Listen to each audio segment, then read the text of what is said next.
Profit and loss appropriation account. और इसके बाद फिर हमारे प्रैक्टिकल क्वेश्चन शुरू हो जाएंगे इस चैप्टर के अंदर, ये सारी थ्योरी हमारी कवर हो जाएगी।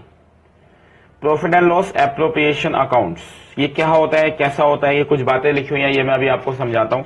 पहले मैं दिखा दूं, कुछ ऐसा अकाउंट होता है profit and loss appropriation account. ये रहा जी profit and loss appropriation account. अब क्या करना है, अब वो मैं आपको समझाता हूं कि ये profit and loss appropriation account क्या होता है। देखेंगे मेरे साथ। आपको याद होगा 11th क्लास में आपने एक चैप्टर सीखा है जिसका नाम है फाइनल अकाउंट। तो ये फाइनल अकाउंट नाम से एक चैप्टर सीखा गया था, और उसमें जो आपने अकाउंट बनाए थे, पहला अकाउंट इसमें बनता था ट्रेडिंग अकाउंट। ट्रेडिंग अकाउंट ये फर्स्ट अकाउंट बनता था उसमें। दूसरा जो बनता था उसमें बनता था profit and loss account. Profit and loss account. और लास्ट में बनती थी बैलेंस शीट। Balance sheet. और आपको ये बात भी बता दूं, ये जो अकाउंट था ये सोल प्रोप्राइटर के लिए था। कोई अकेला पर्सन जब बिजनेस चलाता है तो ये उसके लिए अकाउंट था। यहाँ पे जो बात हो रही है पार्टनर्स की बात हो रही है, ये पार्टनरशिप हम सीख रहे हैं, तो यह पार्टनर्स की बात हो रही है। तो देखो पार्टनर्स की बात हो रही है, तो प्रॉफिट एंड लॉस आपको याद होगा जब ट्रेडिंग अकाउंट बनाते थे तो यहां से ग्रोस प्रॉफिट आता था, और ये ग्रोस प्रॉफिट यहां पे ट्रांसफर हो जाता था। और जब इस अकाउंट को बंद किया जाता था तो यहां पे नेट प्रॉफिट आता था, ठीक है, नेट लॉस भी आ जाता था, अगर ये याद हो तो। उसके बाद जितना भी नेट प्रॉफिट या लॉस होता था वो इसी का होता था, सोल प्रोप्राइटर का होता था वो। लेकिन अब बात यहाँ पे ये आ गया है कि यहाँ पे सोल प्रोप्राइटरशिप नहीं है, यहाँ पे पार्टनर्स है।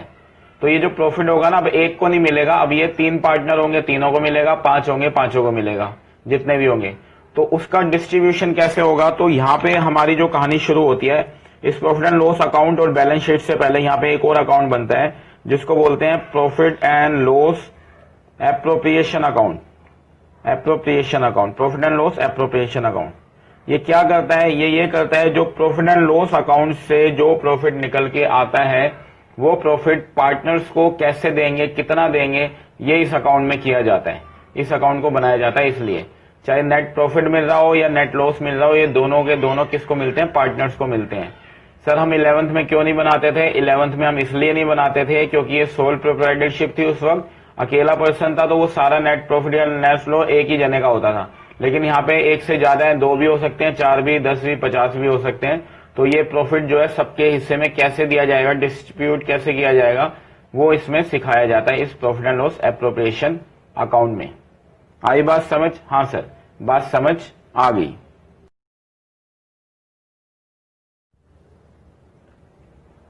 तो मैं दोबारा बोल देता हूं, ये चीज हमने 11th क्लास में फाइनल अकाउंट सीखा था।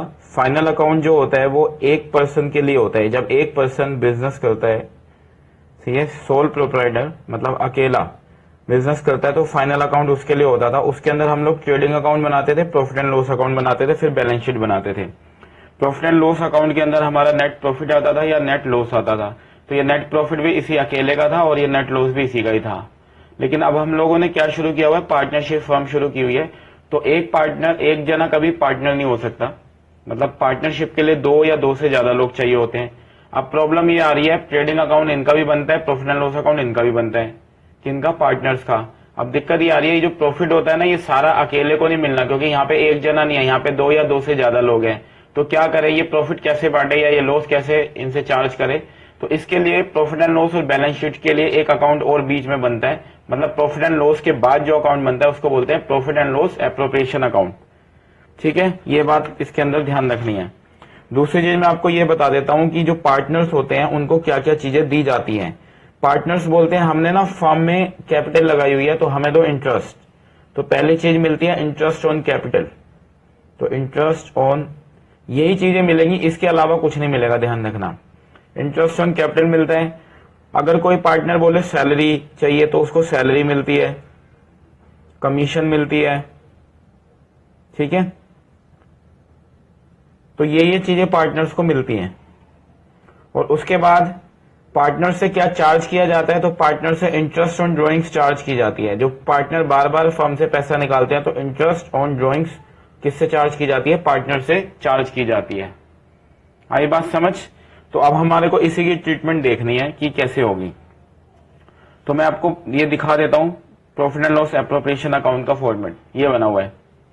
तो जब ये प्रॉफिट एंड लॉस अकाउंट बंद होगा 11th क्लास का, जब ये प्रॉफिट एंड लॉस अकाउंट बंद होगा तो यहाँ पे नेट प्रॉफिट निकलेगा।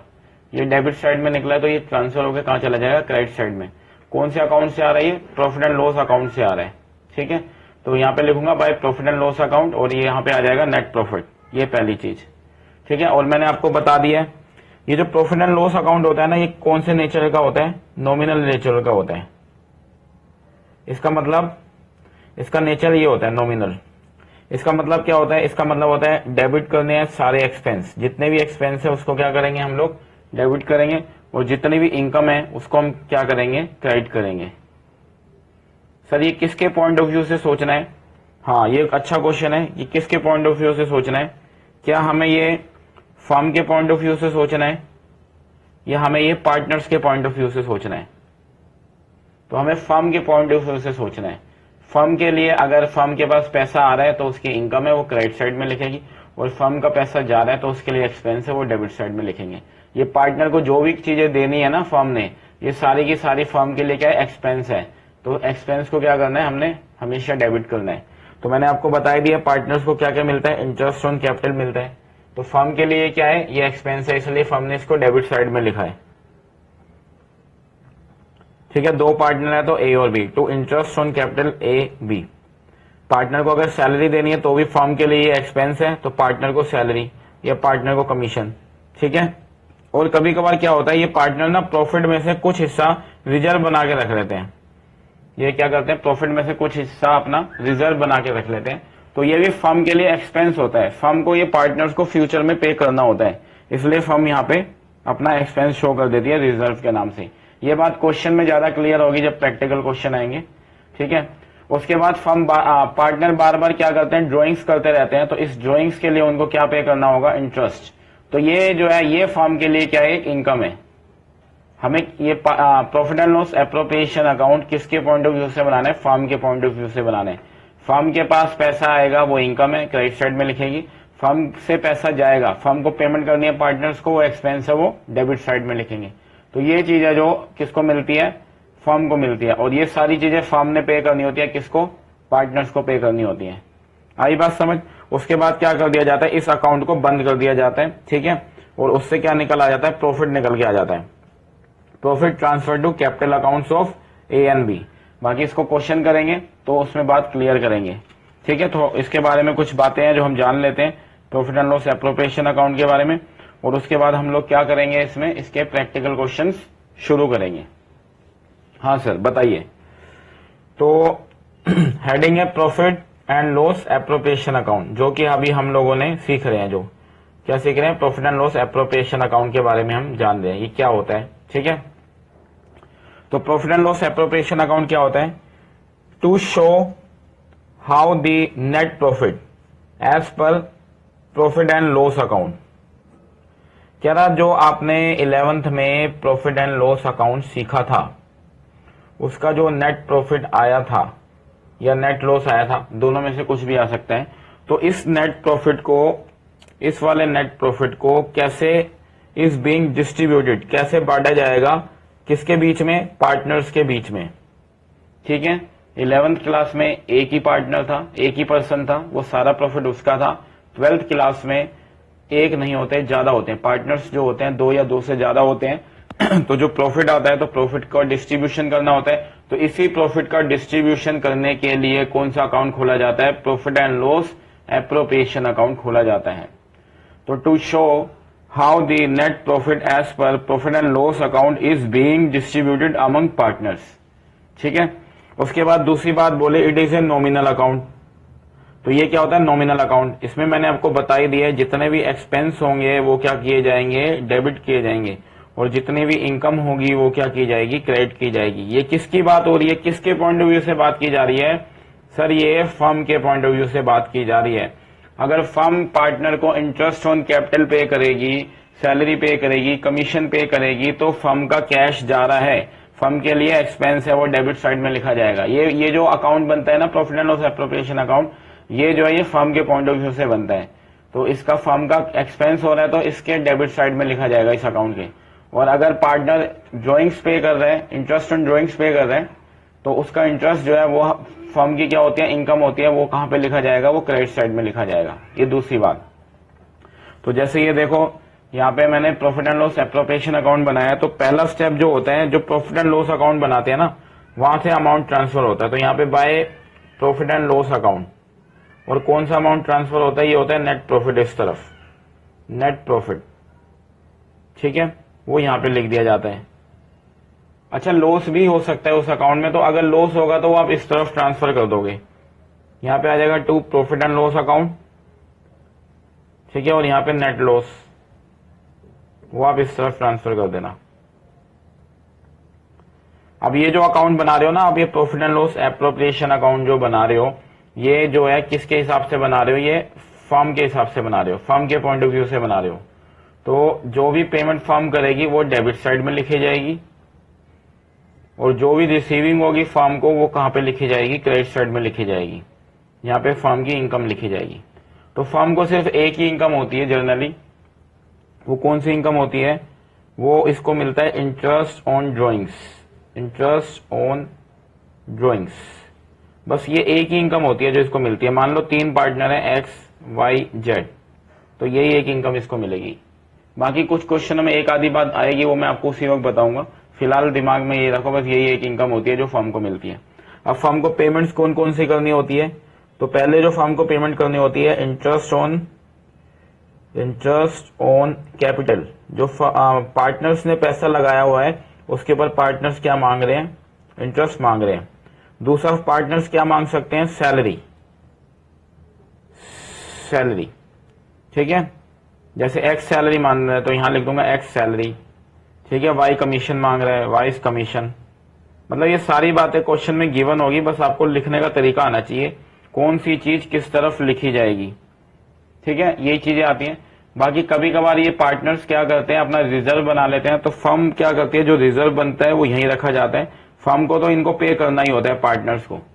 तो ये रिजर्व वाली बात भी मैं आपको आगे बताऊंगा, ठीक है। उसके बाद इस अकाउंट को क्या कर दिया जाता है, बंद कर दिया जाता है, ठीक है। अगर ये रिसीविंग तरफ ज्यादा है, ये जो है हमारी रिसीविंग इनकम तरफ है, अगर ये ज्यादा आती है तो यहाँ पे प्रॉफिट निकल के आता है, तो इसको लिखते हैं टू प्रॉफिट, और ये ट्रांसफर हो जाता है ट्रांसफर्ड टू, ये तीनों पार्टनर्स को इनकी रेशो में मिल जाता है। क्वेश्चन में ना रेशो भी गिवन होगी, ठीक है।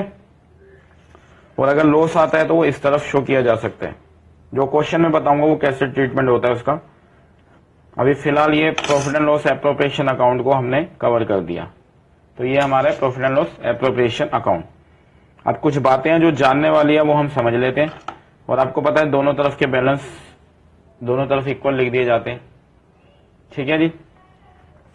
तो ये मैंने आपको पहली बात तो समझा दी कि profit and loss appropriation account क्या होता है। जो नेट प्रॉफिट होता है हमारा प्रॉफिट एंड लॉस अकाउंट के अंदर, उस नेट प्रॉफिट को पार्टनर्स को कैसे दिया जाए, तो उसके लिए एक अकाउंट बनता है जिसको profit and loss appropriation account बोलते हैं, ठीक है।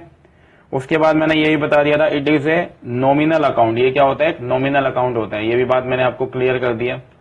इसके बाद amount should be for complete year. वो कह रहा है जो अमाउंट इसमें आपने ले रहा है ना, कंप्लीट ईयर का ले रहे हैं। मतलब जैसे देखो क्वेश्चन में लिखा है एक्स को ना सैलरी देनी है, एक्स को देनी है सैलरी 1000 रुपीज पर मंथ लेनी है, ये लिखा हुआ है क्वेश्चन वाले ने। तो इसके अंदर क्या होता है, मंथली कोई बात नहीं आती, इसमें ना पूरा कंप्लीट ईयर की सैलरी लेनी होती है। मतलब कहने का ये, अगर मैं सैलरी यहाँ पे कॉपी करना चाहूंगा तो मुझे 1000 इंटू में 12, मुझे 12,000 रुपए सैलरी देनी होगी। यहाँ पे 12,000 लिखना होगा। यहाँ पे जो भी बात होती है ना वो ईयरली बात होती है, मंथली बात नहीं होती। अगर मंथली में कुछ दिया हुआ है क्वेश्चन वाले ने तो आप उसको पहले ईयर में बदल देना, उसके बाद यहाँ पे पोस्टिंग करना, ठीक है। तो इस लाइन का मतलब ये था, amount should be for the complete year, पूरे साल का अमाउंट होना चाहिए। उसके बाद क्या रहा, if any amount is already given then it must be taken back. अब इस लाइन का मतलब देखो, क्या रहा, अगर अमाउंट पहले से ही दे दिया गया है किसी को तो वो क्या करना होगा, टेकन बैक करना होगा। देखो इस लाइन को बड़े ध्यान से समझना, इसी में ज्यादातर कंफ्यूजन आती है। क्या समझने वाली बात है?